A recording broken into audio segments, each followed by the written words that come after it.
जय मसीह के मेरे प्यारे भाई और बहनों, आओ आज वचनों के द्वारा हम आत्मिक युद्ध भाग 2 में वचनों के द्वारा देखेंगे। ओके, जहाँ पे हमने समाप्त किया था कि शैतान झूठ का बाप है। तो अब हम शुरुआत करेंगे कि शैतान बहुत सारी चीज़ें आपको विश्वास दिलाएगा कि इसके बगैर आप जी नहीं सकते। और वो एक चीज़ है धन। वो आपको विश्वास दिलाएगा कि अगर आपके पास धन है तो आपके पास सब कुछ है। ऐसे ही वो सारे संसार को भरमाता है। और आज लोग देखो धन के पीछे दौड़ते हैं। धन हमें चाहिए ताकि हमारी ज़रूरतें जो है पूरी होती है पैसे से। मगर संसार के लोग क्या करते हैं? धन के लिए जीते हैं, धन के लिए मरते हैं। किस लिए? क्योंकि शैतान उनको विश्वास दिलाया है कि धन के बगैर आप के पास कुछ भी नहीं है, या धन के सिवा आप कुछ नहीं कर सकते। अगर आपके पास धन है तो सब कुछ है। तो फिर एक सवाल आता है, क्योंकि ये बड़ा झूठ है, तो फिर धनवान लोग डिप्रेशन कहते हैं, मन की असंतुलता क्यों है? क्यों डिप्रेस होते हैं? क्यों नींद की गोलियां लेते हैं? धन तो बहुत कुछ है, बहुत है उनके पास, मगर फिर सो नहीं सकते। किस लिए? इतनी चिंता क्यों? डिप्रेशन क्यों? फिर आप देखते हैं धनवानों में बहुत सारे तलाक देते हैं, शादी करते हैं। किस लिए ये होता है? और भी हम देखते हैं कहीं धनवान जो हैं, जिनके पास संपत्ति है, पैसा है, नाम है, रुतबा है, वो क्या करते हैं? आत्महत्या करते हैं। किस लिए? किस लिए?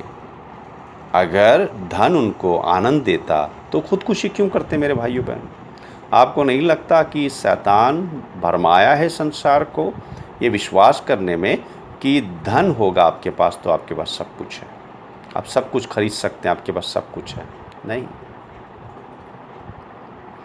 और फिर क्या होता है? धन के पीछे सारा अपना जीवन लगाने से रात को भी सोचते हैं कि धन कैसे कमाएंगे, कल फैक्ट्री कहाँ पे डालेंगे, कल माल कहाँ से आएगा। वो क्या खोते हैं?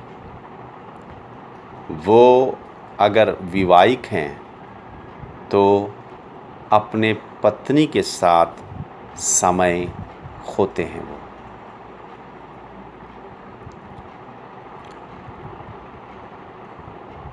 और फिर अपने बच्चों के साथ जो है समय उनके पास नहीं रहता है।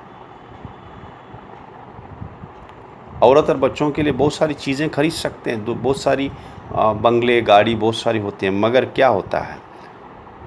उनके पास वक्त नहीं होता है उनके साथ बैठ के बातें करने का, समय बिताने का।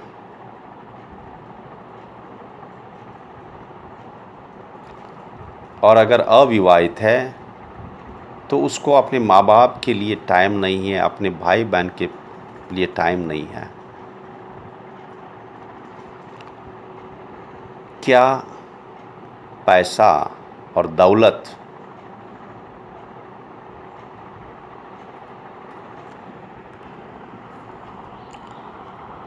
रिश्ते से समझौता कर सकते हैं या समय से समझौता कर सकते हैं?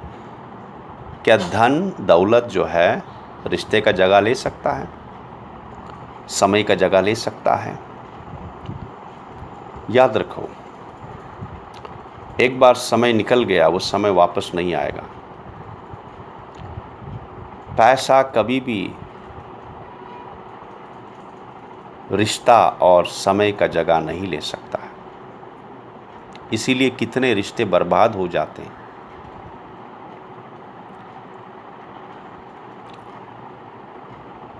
प्रभु क्या कहता है हमें मत्ती की 6:33 में?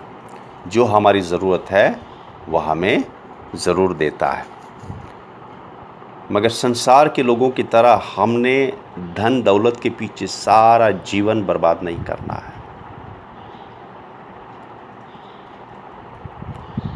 ओके? प्रभु कहता है पहली तिमोथी के अध्याय 6:16 में,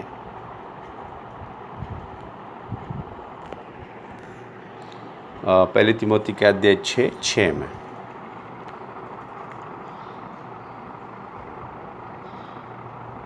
क्या लिखा है? संतुष्ट सहित भक्ति बड़ी कमाई है। ओके? जहाँ पे भी प्रभु ने हमें रखा है वहाँ पे संतुष्ट होना है और उसकी आज्ञा पालन करके चलना, ये बड़ी कमाई है। फिर हम देखते हैं शैतान का और एक चाल, वो है बंदिश में लाना। शैतान बंदिश में कैसे लाता है? और बंदिश में लाके पता है कितनों को विश्वास से गिरा दिया है।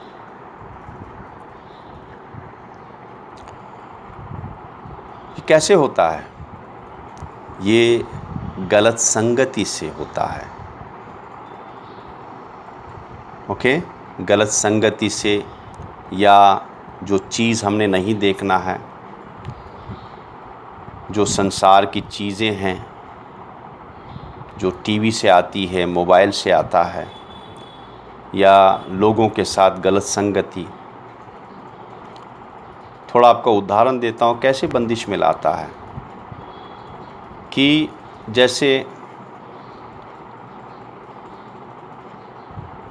अगर युवा है तो उसके दोस्त लोग उसको एक सिगरेट देंगे, बोलेंगे चलता है, पियो, मर्द लोग पीते हैं।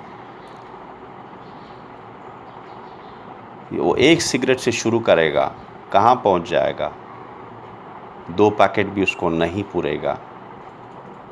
और क्या कर रहा है? अपने शरीर को नाश कर रहा है और अपने प्राण को नरक में लेके जा रहा है। मगर शुरुआत कहाँ से हुई? एक सिगरेट। वो कैसी हुई? गलत संगति से। दूसरा शराब है। शराब में कहाँ से कहाँ लेके जाता है। कहीं युवाओं के जीवन में बियर से शुरू होता है और फिर नशे के आदत हो जाते हैं और उनका शरीर ख़त्म होता है। वैसे सेक्स, जैसे आपको बताया, सेक्स बहुत प्रभु ने वो हमें दिया है और विवाहिक सीमा में, शादीशुदा जीवन में सेक्स को इस्तेमाल करना है। किस लिए? संतान बढ़ाने के लिए, परिवार को बढ़ाने के लिए परमेश्वर ने ये दिया है। ओके? मगर इसका गलत रास्ते में कभी नहीं जाना है। गलत रास्ते में जाएंगे, शैतान बंदिश में लाता है। ओके? फिर वो बेविचार में जाते हैं और कैसी कैसी चीज़ों में जाते हैं, और नतीजा क्या है?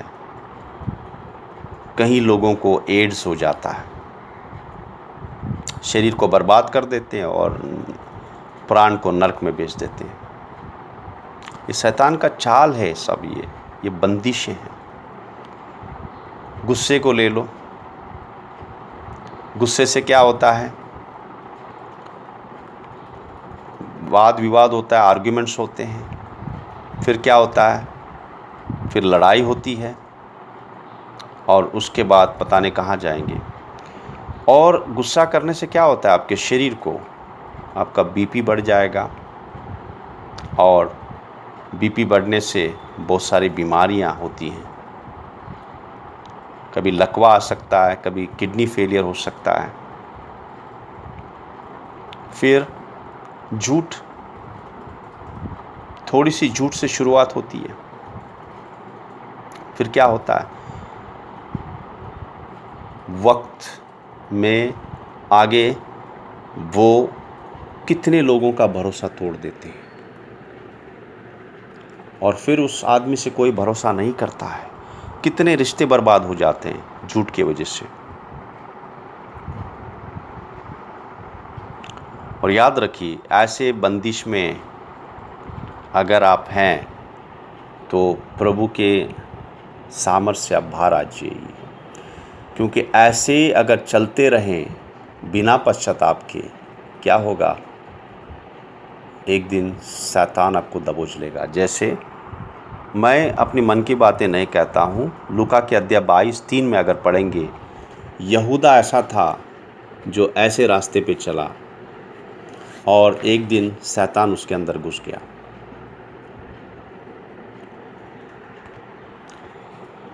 और फिर संसार के लोगों के द्वारा शैतान कैसे भरमाता है, वो उन कुछ लोगों को चुनता है और कहता है कि तुम परमेश्वर हो, और उनके द्वारा चिन्ह चमत्कार करता है झूठे, और लोग चकित होते हैं। कितने ऐसे हैं।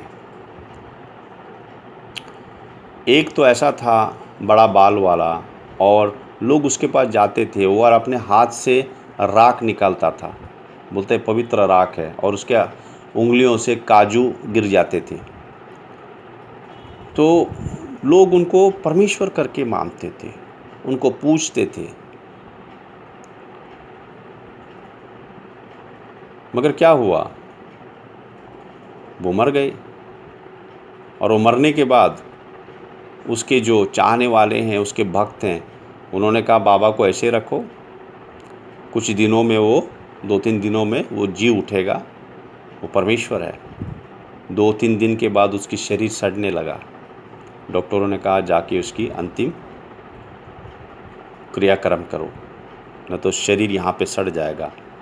तो उसको लेके जाके उन्होंने क्रियाक्रम किया। तो ये क्या, ये परमेश्वर है? शैतान कैसे भरमाता है, कैसे आता है, कैसे उनको लोगों को फंसाता है।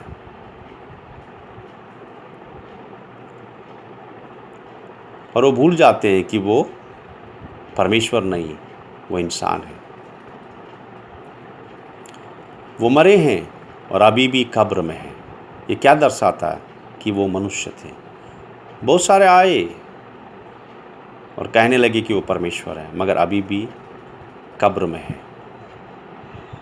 इसीलिए पहले यूहन्ना का अध्याय 4:1 में परमेश्वर क्या कहता है, परको सब आत्माओं को विश्वास ना करो, परको कि वो परमेश्वर से है या नहीं।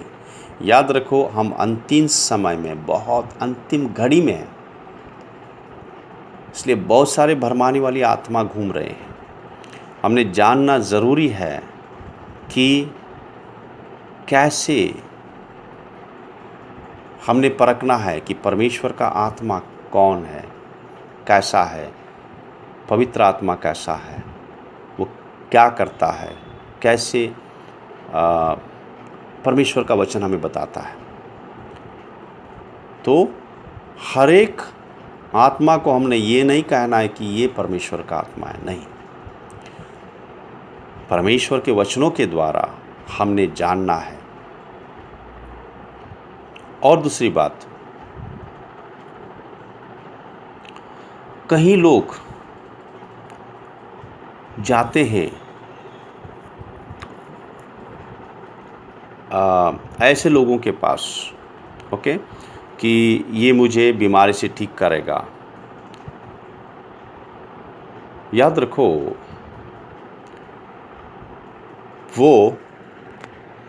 वो ये विश्वास करके जाते हैं कि उन्हें जो बाबा लोग हैं उनको चंगाई देगा।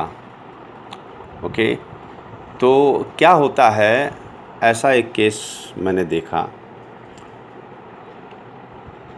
उसके शरीर में दुष्ट आत्मा थी, ओके, और उसके सारे बदन में फोड़ियाँ आती थी। तो आदमी बाबा के पास गया और उसने उसको कुछ तावीज़ दे दिया, बोला ये लो और बांधो। वो दुष्ट आत्मा प्रकट होता था, पहले वो चिल्लाता था और चीज़ें फेंकता था इधर उधर। तो क्या हुआ, वो तावीज़ देने के बाद वो जो हरकतें हैं उसकी बंद हो गई, मगर उसकी बदन में फिर भी वो सारी चीज़ें थी, जो फोड़ी वगैरह या बीमारी।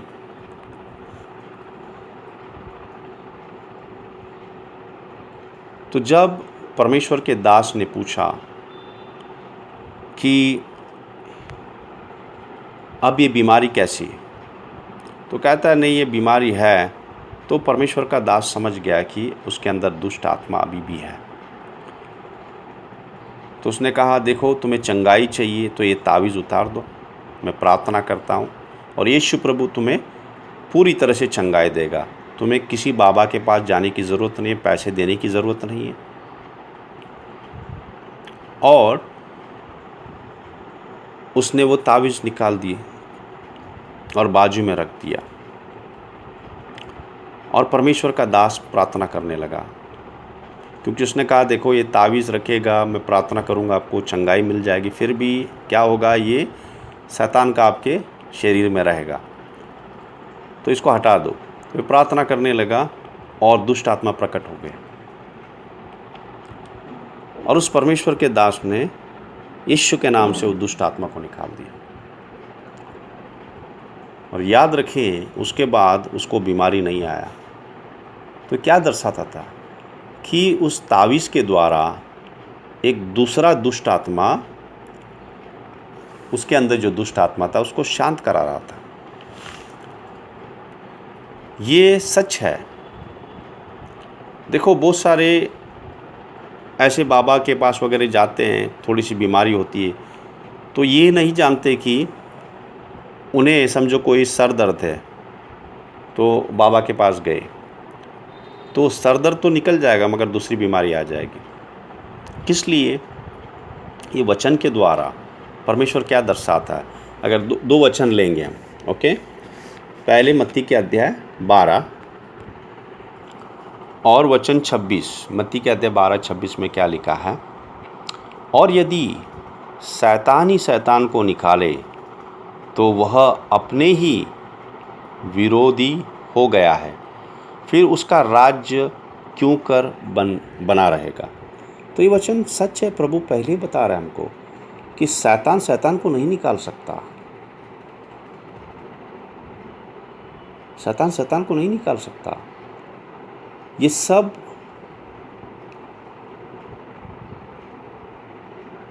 भरमाने वाली चीज़ है। दिखती कुछ और है मगर हकीकत में कुछ और है। ओके, तो परमेश्वर का वचन सत्य है।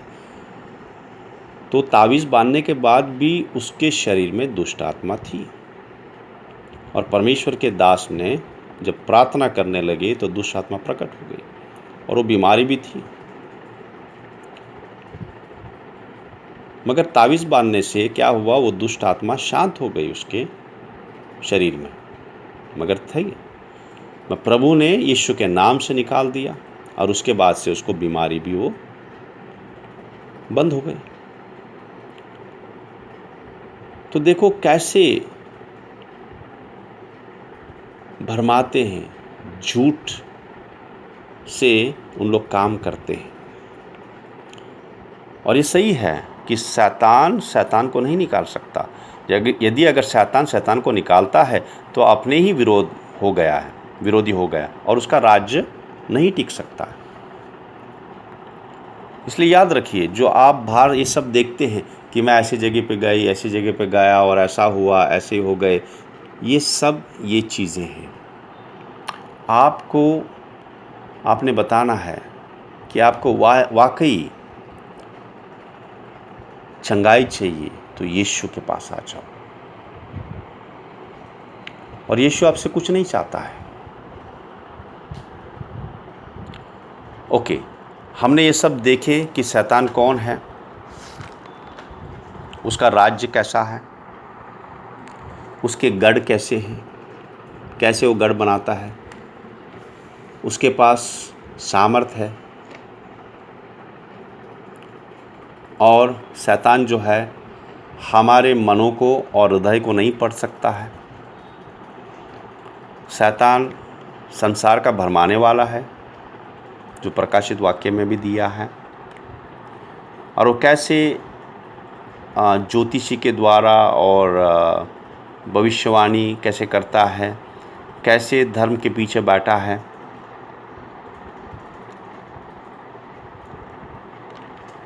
और झूठ का बाप है,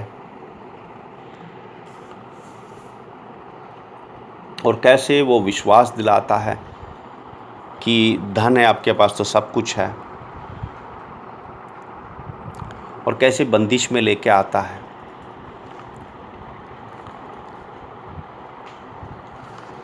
फिर कैसे जो अपने आप को परमेश्वर कहते थे, जो शैतान के दास थे, शैतान उनके द्वारा काम करता था सामर्थ से, वो मरे हैं और अभी भी कब्र में हैं। ये क्या दर्शाता है कि वो परमेश्वर नहीं, वो मनुष्य थे और शैतान ने उनको भरमाया था। इसलिए हमने जैसे देखा कि पहले यूहन्ना के अध्याय 4:1 में कि सब आत्माओं को विश्वास न करो, आत्माओं को परखो परमेश्वर के पवित्र आत्मा के द्वारा। और कैसे शैतान का राज्य जो है वो अपने राज्य के खिलाफ काम नहीं करेगा। शैतान के खिलाफ काम नहीं करेगा, नहीं तो उसका राज्य गिर जाएगा। तो अभी हम आते हैं कि हमारी लड़ाई, हमारा युद्ध कैसा होना है। सबसे पहले देखो, याद रखो, हमने ये जानना ज़रूरी है कि शैतान कहाँ से काम करता है। जैसे हमने देखा वो गढ़े बनाता है, हर एक अलग अलग जगहों पे हमने देखा कैसे उसने गढ़ बनाया था, कैसे वहाँ पे उसने अपनी काम वहाँ से करता था। तो ये एफिसी के अध्याय 6:12 में यही दिया है कि हमारी लड़ाई, सबसे पहले देखो, याद रखो, अगर शैतान से हमने लड़ना है तो हमने मनुष्य से नहीं लड़ना है, क्योंकि हमारी लड़ाई जो है मांस लहू से नहीं है। हमारी लड़ाई दुष्ट आत्मा की सेनाओं से, प्रधान से, अधिकारियों से है, जो स्वर्गीय स्थानों में है। ओके, स्वर्गीय स्थानों में ये हैं। और मल्लयुद्ध क्यों है हमारा इस दुष्ट आत्माओं की सेनाओं से? क्योंकि हम जो हैं प्रकाश के राज्य के हैं और वो जो हैं अंधकार के राज्य के। तो ये दोनों राज्य में लड़ाई है। ओके, याद रखें। और ये दोनों राज्य विरोध में हैं, प्रकाश का राज्य और अंधकार का राज्य। और आप जो हैं प्रकाश के राज्य के हैं। ओके, तो अभी हम देखेंगे कि हम कौन हैं।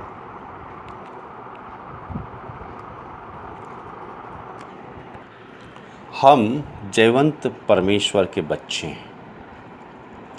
सबसे पहले यीशु के लहू के द्वारा हम खरीदे गए हैं, जो पहले कुरिन्ती के अध्याय 6:20 में लिखा है कि तुम अपने नहीं हो, तुम खरीदे गए हो।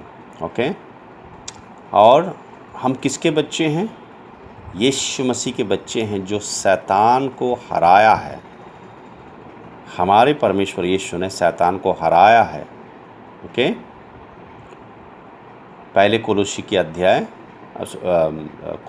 अध्याय 2 और वचन 15।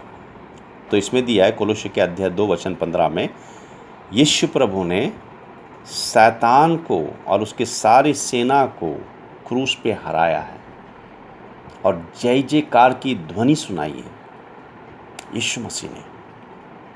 तो हम उस जयवंत परमेश्वर के संतान हैं। कैसे? सबसे पहले हम यीशु के लहू के द्वारा धर्मी ठहरे हैं प्रभु यीशु मसीह ने उसकी धार्मिकता हमें दी है, हमारे अधर्म उसने लिए हैं और कोई दंड की आज्ञा नहीं है। ये सब रोमियो का अध्याय 3:24 में हम सिद्ध ठहरे हैं प्रभु यीशु मसीह के द्वारा। और कोलोसी के अध्याय 2:13-15, 2 कोरिन्थी के अध्याय 5:21 हम धर्मी ठहरे हैं यीशु मसीह के द्वारा। ओके, हमारे पे कोई दंड की आज्ञा नहीं है, वो रोमियो के अध्याय 8:1 और 2 में भी लिखा है। तो सबसे पहले हम यीशु मसीह के लहू के द्वारा खरीदे गए हैं और हमारा परमेश्वर ने दुष्ट को हरा दिया है, उस पर जय जयवाणी की जय जयकार की ध्वनि सुनाई है, सामर्थ्य सब निकाल दिया है उसका। और फिर इसके बाद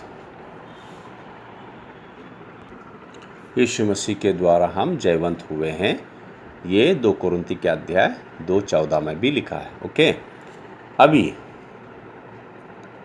आगे हमारा अधिकार क्या है। एक तो हम कौन हैं पहले प्रभु यीशु में, ये समझना ज़रूरी है। ओके,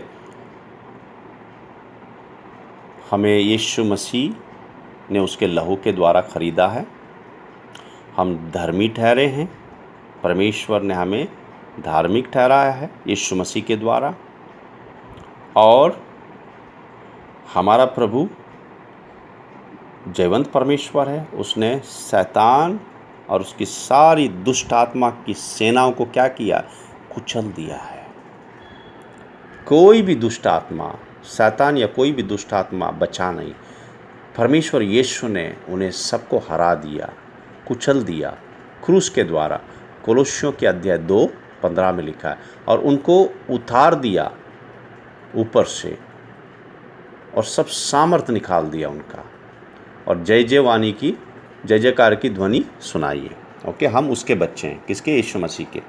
हमारा अधिकार क्या है अभी, हम जयवंत राज्य के संतान हैं परमेश्वर के।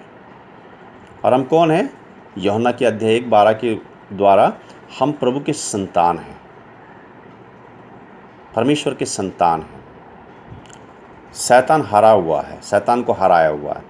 और हमारा अधिकार क्या है, परमेश्वर यीशु मसीह कहता है कि उसके नाम से हमें अधिकार है। मरकुस का अध्याय 16 और वचन 17, दुष्ट आत्मा को निकालना। ओके, शैतान को निकाल बाहर करना। जो भी मनुष्य में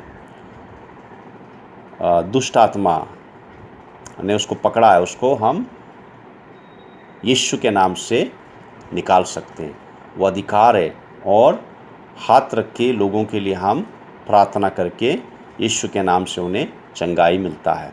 ओके, तो ये सब अधिकार परमेश्वर ने हमें दिया है। और यीशु प्रभु कहता है मत्ती के अध्याय 28 और 19 वचन में, सारा पृथ्वी का अधिकार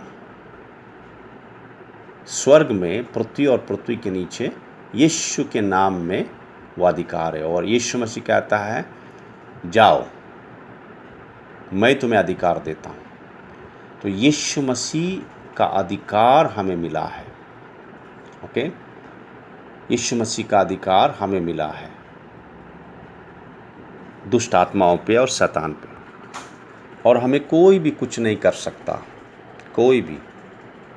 किस लिए, अगर मार्कुस के अध्याय 16-17 से पढ़ेंगे तो कोई भी चीज़ अगर हमें मिला के देंगे, कहीं पे भी अगर हम जाएंगे धोखे से, तो हमें कुछ भी नहीं होगा। हमारे ऊपर जादू टोना नहीं चल सकता है। हम जीवंत परमेश्वर के संतान हैं। और पहले यूहन्ना के अध्याय 4 में क्या लिखा है, जो हमारे अंदर है वो सर्वशक्तिमान परमेश्वर है। कौन है वो, पवित्र आत्मा। पवित्र आत्मा परमेश्वर, तीसरा व्यक्तित्व परमेश्वर का हमारे अंदर है। सर्वशक्तिमान परमेश्वर है वो, जो दुष्ट बाहर है। तो हमें डरने की कोई ज़रूरत नहीं। हमारा अधिकार क्या है वो जानना बहुत ज़रूरी है। ओके, परमेश्वर ने हमें अधिकार दिया है दुष्ट आत्मा निकालने के लिए, और उसका कोई भी अंधकार की शक्ति हमारे खिलाफ कुछ भी नहीं कर सकता। और हम उस पे जय पाए हैं क्योंकि हम जयवंत परमेश्वर के संतान हैं। अगर मत्ती के अध्याय 18 से 20 में पढ़ेंगे, परमेश्वर ने कितना अधिकार दिया है हमें, कितना सामर्थ दिया है यीशु के नाम से। यीशु के नाम से हम दुष्ट आत्माओं के काम बांध सकते हैं। देखो याद रखो, दुष्ट आत्मा को नहीं बांध सकते हम, दुष्ट आत्मा के कामों को बांध सकते हैं। ओके, शैतान को नहीं बांध सकते। शैतान को प्रभु यीशु बांधेगा जब 1000 साल के लिए वो राज करने आएगा, तो प्रभु यीशु से बांध के नरक के कुआं में डाल देगा। ओके, तो शैतान को हम नहीं बांध सकते, उसके दुष्ट आत्माओं को नहीं बांध सकते, मगर उसके कामों को बांध सकते हैं। ओके, तो हर एक दुष्ट आत्मा के कामों को बांधने के लिए हमें प्रभु ने अधिकार दिया। मत्ती के अध्याय 18 से 20 में बांधने के लिए, और अगर कोई बंदिश में है उसको प्रार्थना में तोड़ने के लिए। क्या लिखा है? जो भी हम यहाँ पे बांधेंगे वो स्वर्ग राज्य में बांधा जाएगा। स्वर्गीय स्थानों में कौन है? ये दुष्ट आत्माओं की सेना ही है। उसके कामों को हम बांध सकते हैं क्योंकि वहाँ से वो इस धरती पर काम करते हैं दूसरे दुष्ट आत्माओं के द्वारा। जैसे मैं आपको बताया, प्रधान हैं सब जगह पे। और शैतान के काम, अगर कोई बंदिश में है, वो प्रार्थना में हम तोड़ सकते हैं उसके बंदिश।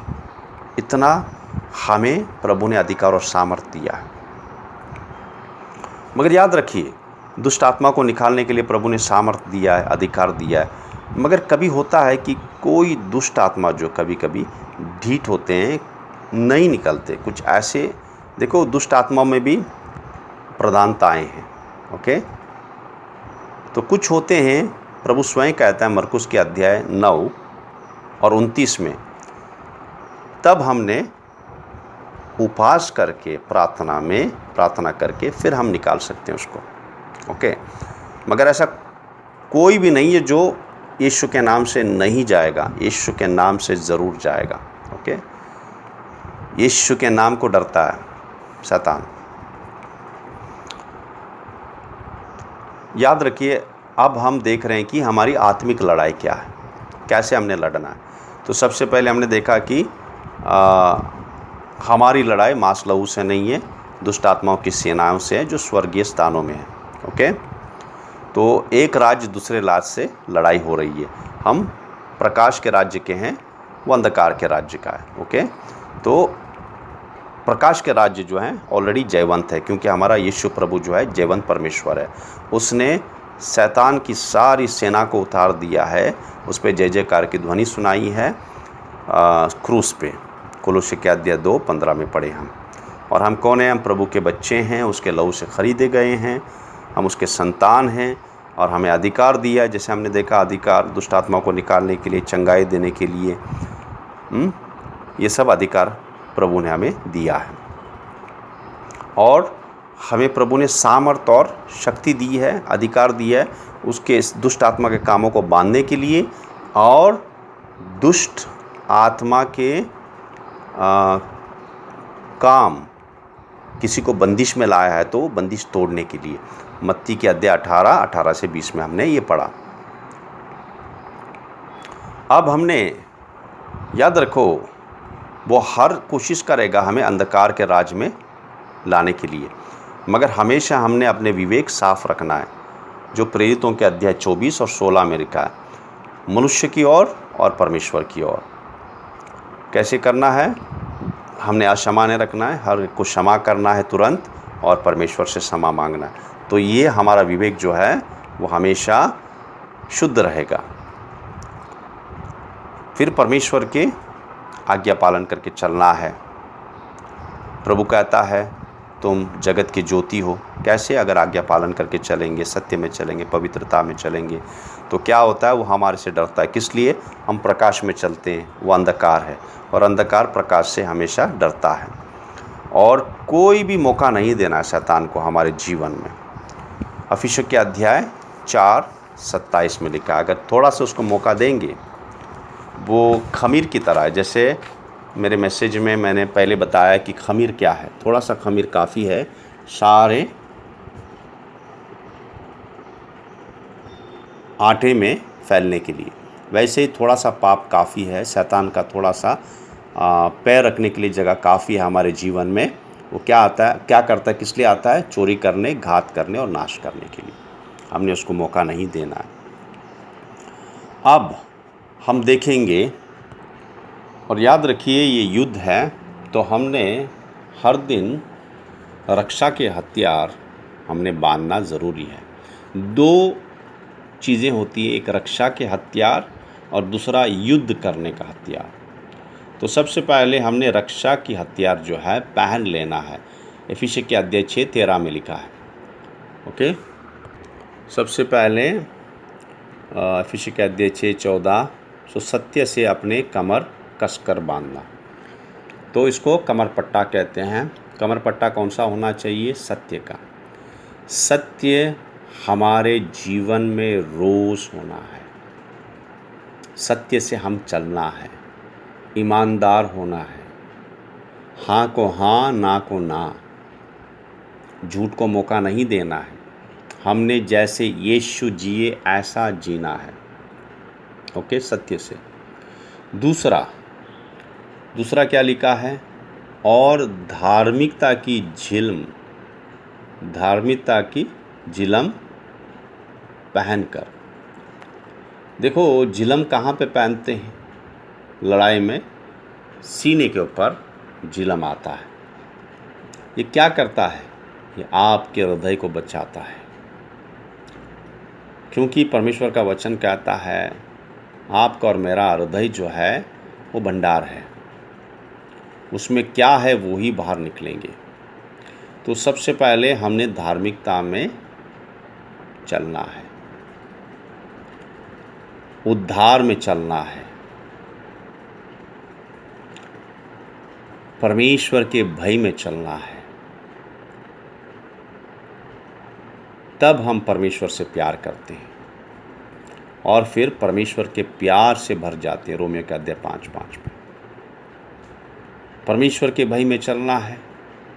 फिलिपी के अध्याय 2:14 धार्मिकता से अपने उद्धार को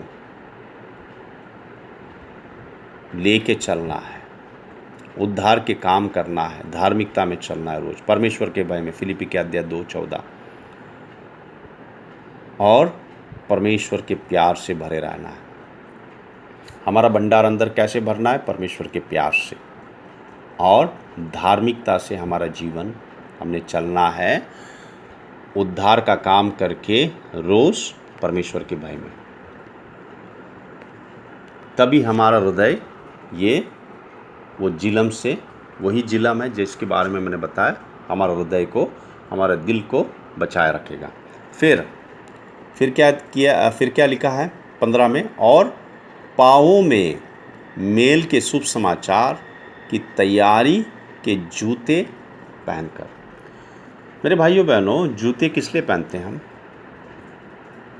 जूते इसलिए पहनते हैं ताकि गर्मी से, जो रास्ता गर्म होता है धूप में, हमारे पैर जले नहीं। दूसरा, रास्ते में कंकड़ पत्थर होते हैं, कांटे होते हैं जो हमारे पैर में चुभ सकते हैं और हमारा चलना जो है रुक जाएगा। तो इसलिए जूते पहनना बहुत ज़रूरी है। तो इसमें क्या दर्शाता है? जूते क्या है? प्रार्थना करना बहुत ज़रूरी है, जिसमें परमेश्वर उस मनुष्य के जीवन में काम करेगा या उन लोगों के जीवन में काम करेगा जहाँ पे हम शुभ समाचार देने जाते हैं।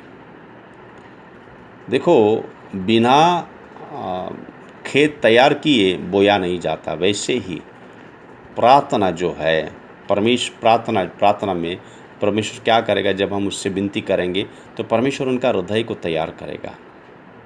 जब आप बीज बोने जाओ तो वो उस खेत में, उस ज़मीन में फल लाएगा, प्रभु तैयार करेगा।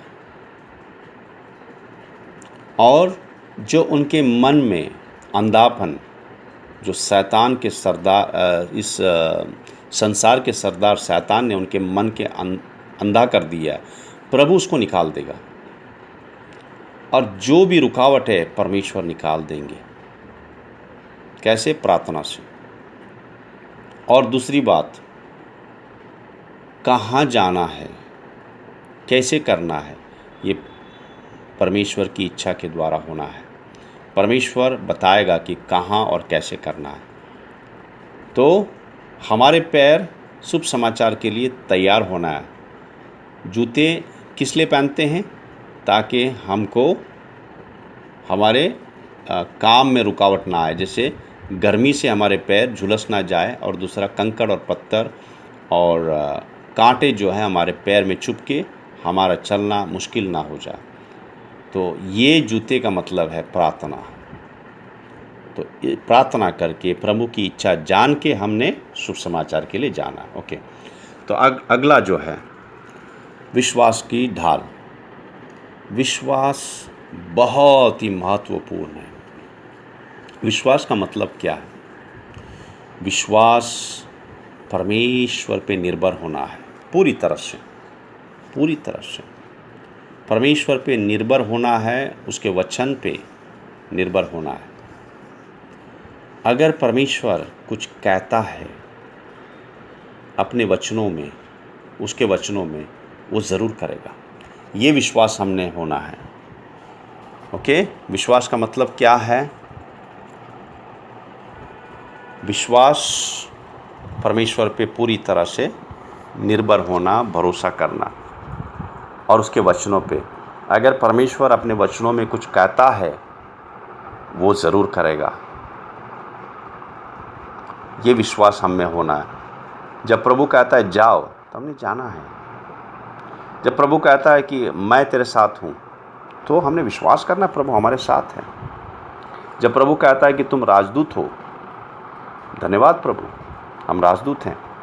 मगर धन्यवाद करके नहीं होता, विश्वास करना है कि हम राजदूत हैं। तो क्या करना है? प्रभु की गवाही देना है। जब प्रभु कहता है चिंता ना करो, तो हमने चिंता नहीं करना है। जब प्रभु कहता है मैं कभी तुम्हें त्यागूंगा नहीं, कभी नहीं छोड़ूंगा, ये विश्वास करना है कि वो कभी नहीं त्यागेंगे, कभी नहीं छोड़ेंगे। हमने प्रभु के वचनों को पूरी तरह से विश्वास करके चलना है। क्योंकि याद रखो, शैतान भरमाने की कोशिश करेगा, जैसे हवा को भरमाया। तो इसलिए हमने परमेश्वर का वचन पढ़ना है, वचन पढ़ना है, और हर एक वचन और परमेश्वर की इच्छा को हमने भरोसा करना है, विश्वास करना है, और आज्ञा पालन करना है। और उसके बाद उद्धार का टोप। उद्धार का टोप, उद्धार का टोप कहाँ पहनते हैं हम? टोप कहाँ पे पहनते हैं? सर पे। टोप सर पे पहना जाता है, क्योंकि याद रखिए, युद्ध आपके और मेरे मन में हो रहा है। शैतान का रणभूमि कहाँ है? आपके और मेरे मन में।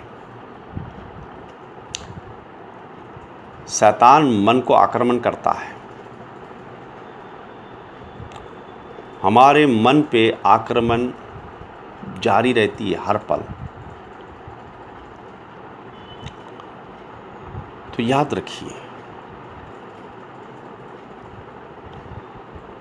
इस अंतिम दिनों में हमने बहुत ही चौकन्ने होना है। थोड़ी सी बीमारी या थोड़ा सा तकलीफ़ या कुछ और परीक्षा हमें परमेश्वर से दूर नहीं लेके जाना है। याद रखिए, उद्धार हमारे मन में बहुत मजबूती से बैठना है। ओके, उद्धार से हमने गिरना नहीं है, विश्वास से गिरना नहीं, और हमारा उद्धार नहीं खोना है। इसके लिए याद रखो, ये आशा हमेशा हमारे मन में होना है। और रोमियो के अध्याय 8:18 क्या कहता है? क्योंकि मैं समझता हूँ कि इस समय के दुख और क्लेश उस महिमा के सामने जो हम पर प्रकट होने वाली है कुछ भी नहीं है। मेरे भाइयों बहनों, ये थोड़े से समय की तकलीफ़ के लिए क्या हम परमेश्वर से दूर जाएंगे? क्या विश्वास से गिरेंगे हम? उद्धार खोएंगे हम? नहीं। हमें ये सारी तकलीफ़ें और कठिनाई हमें उस आशा से नहीं दूर लेके जा सकती। जो क्या, कौन सी आशा है? उद्धार की आशा, जो महिमा प्रकट होने वाली है। इसलिए ये टोपा बहुत ज़रूरी है, उद्धार का टोपा हमेशा हमारे मन में बहुत मजबूती से ये होना है कि मेरी आशा आने वाली, जो प्रकट होने वाली उद्धारकर्ता में आनंदित है। ये छोटी छोटी तकलीफ़ें, छोटी छोटी क्लेश, ये छोटी छोटी परीक्षा जो है मेरे जीवन में, ये मुझे उद्धार से दूर नहीं लेके जा सकती, ये मुझे विश्वास से दूर नहीं लेके जा सकता। तो ये बहुत ज़रूरी है। फिर इसके बाद एक ही हथियार है लड़ने वाला, वो क्या है? वो है आत्मा की तलवार। पवित्र आत्मा की तलवार क्या है? परमेश्वर का वचन है। एक ही चीज़ है, बाकी सब जो हथियार हैं सुरक्षा के लिए, ओके, जो अब तक हमने पढ़े, मगर एक है जो लड़ने के लिए, शैतान पे हमला बोलने के लिए। क्या है वो? आत्मा की तलवार। आत्मा की तलवार क्या है? याद रखो, तलवार से हम जो है सेना पहले की लड़ती थी। वो क्या है? परमेश्वर का वचन। इसीलिए हम परमेश्वर के वचनों से भरे होना है, ओके, और तभी आप शैतान को हरा सकते हैं। हमारे मन के विचार से शैतान नहीं हारेगा। यीशु ने कैसे शैतान को हराया पता है? मत्ती के अध्याय 4 में लिखा है, उसने कहा लिखा है, लिखा है, लिखा है।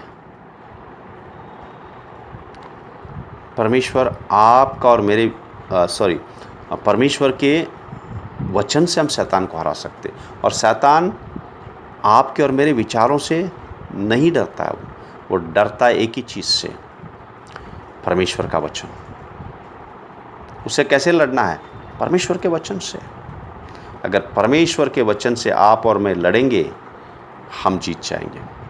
जैसे उदाहरण, अगर शैतान आता है आपको, आपके आत्मविश्वास को गिराने के लिए,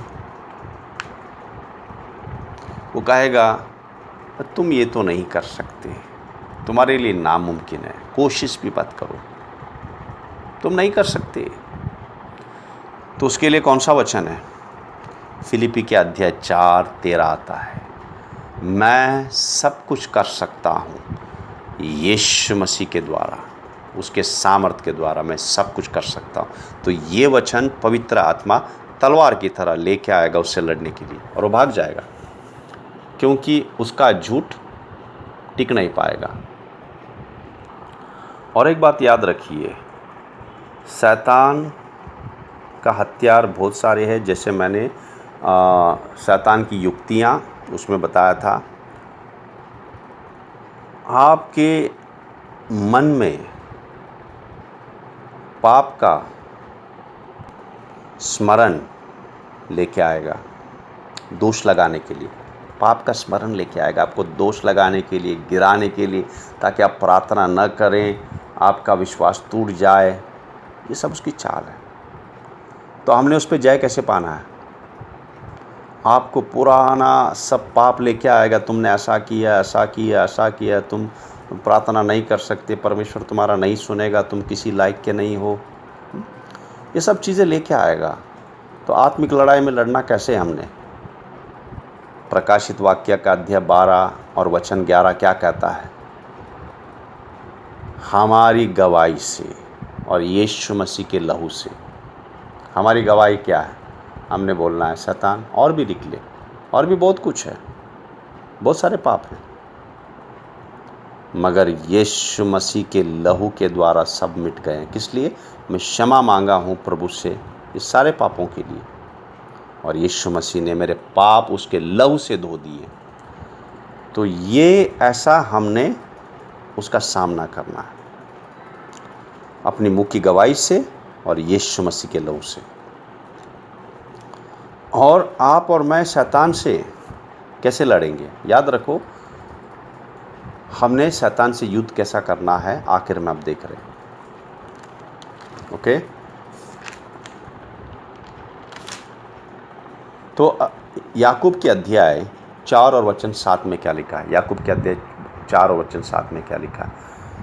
परमेश्वर के अधीन में रहो। अगर आप वाकई शैतान से लड़ना चाहते हो, किसके अधीन में रहना है? परमेश्वर के अधीन में रहना है। परमेश्वर के अधीन में रहने का मतलब क्या है? परमेश्वर का आज्ञा पालन करना। यीशु प्रभु पिता के अधीन में था, वो पिता का आज्ञा पालन करते करते करते चला। ऐसे हमने आज्ञा पालन करते चलना, तब हम शैतान का विरोध कर सकते हैं, शैतान से लड़ सकते हैं और वो भाग जाएगा। शैतान का सामना करो, भागेगा। मगर कैसे? उससे पहले क्या लिखा है?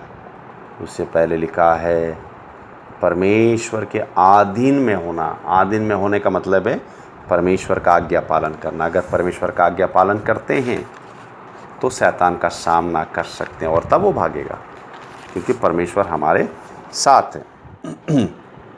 और आखिर में बहुत ही महत्वपूर्ण क्या है?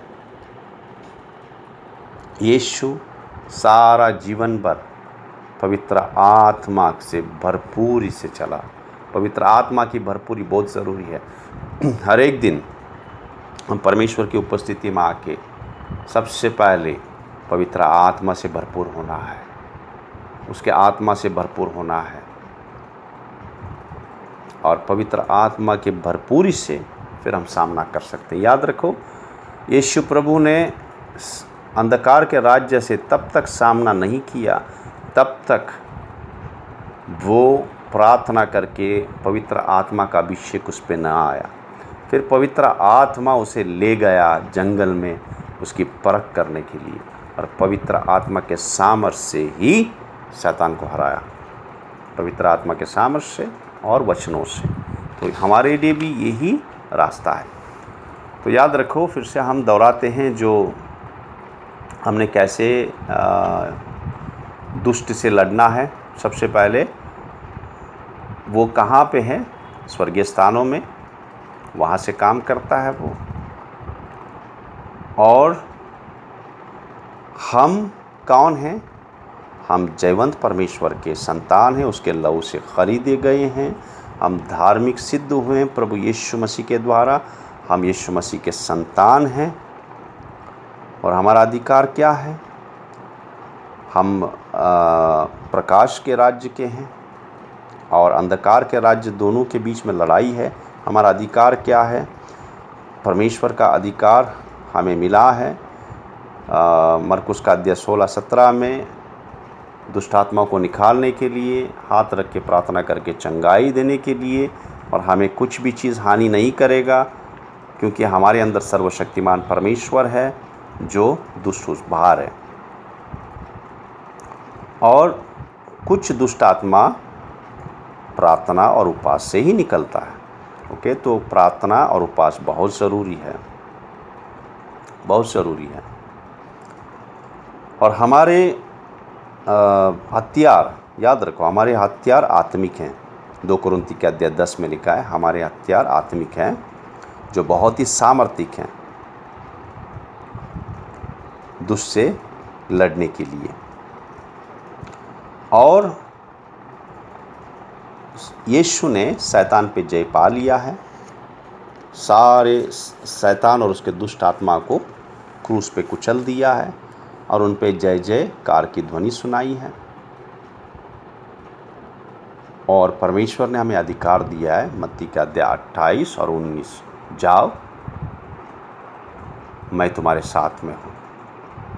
तो ऐसे हमने जाना है विश्वास करके पूरी तरह से। फिर हमारे हथियार क्या है बचाव का? कमर पट्टा सत्य का, धार्मिकता की झिलम, पाँवों में मेल के शुभ समाचार की तैयारी के जूते, उसके बाद विश्वास की ढाल, और उसके बाद उद्धार का टोप, और फिर लड़ने का जो हथियार है वो आत्मा की तलवार, परमेश्वर का वचन। और फिर हमने कैसे जय पाना है, कैसे जयवंत होना है? अगर हमारे खिलाफ दोष लगाता है, पाप का स्मरण लाता है, हमारी गवाही और यीशु मसीह का लहू। और कैसे वो भागेगा? जब हम परमेश्वर के आधीन में रहते हैं, याकूब का अध्याय 4:7। तो तब हम उसका मुकाबला कर सकते, तभी वो भागेगा। और अंत में पवित्र आत्मा से हम सब भरपूर होना है। पवित्र आत्मा हमारा सहायक है, वो मदद करता है। याद रखिए मेरे भाइयों बहनों, पवित्र आत्मा किस लिए दिया है? हमारा सहायक है, हमें सहायता करता है रोज़ पाप पे जयवंत पाप पे जय पाके और शैतान से युद्ध करके वो भाग जाएगा। पवित्र आत्मा का सामर्थ्य हमने चलना है। और प्रार्थना करते हैं, धन्यवाद करते हैं प्रभु, वचनों के द्वारा आपने शैतान से कैसे युद्ध करना है, कैसे हमने रहना है, हम कौन हैं, हमारा अधिकार क्या है, दुष्ट आत्मा की सेना कहाँ पे है, और कैसे हम उनको बांध सकते हैं और तोड़ सकते हैं उनका बंदिश, और अधिकार कैसे जो दिया है प्रभु ने हमने इस्तेमाल करना है। हम उसके संतान हैं, अधिकार है हमें, और उपवास प्रार्थना करना है। फिर हथियार जो रक्षा के हैं वो हमने डालने हैं, और युद्ध करना है आत्मा की तलवार वचनों से। धन्यवाद करते हैं प्रभु सारे वचन के लिए। प्रभु आज जो वचन सुने उसको भूलने मत देना प्रभु। हाँ प्रभु, हम युद्ध में हैं, हम चुने गए हैं, हम युद्ध में, क्योंकि हम अंधकार के राज्य में थे, अब प्रकाश के राज्य में आए हैं, और हमारा युद्ध जो है अंधकार के राज्य का है, और हम जयवंत परमेश्वर के संतान हैं, और अंधकार हमारे से भागना है। धन्यवाद करते हैं प्रभु आपके वचनों के लिए। प्रभु मेरी प्रार्थना है हर एक को पवित्र आत्मा से भर दो प्रभु, ताकि आपके वचन जाने, आपकी इच्छा जाने, पालन करें और जयवंत जीवन में आगे बढ़ते जाएं। विश्वास से विश्वास, महिमा से महिमा में, यीशु मसीह के नाम में प्रार्थना करते हैं। आमीन।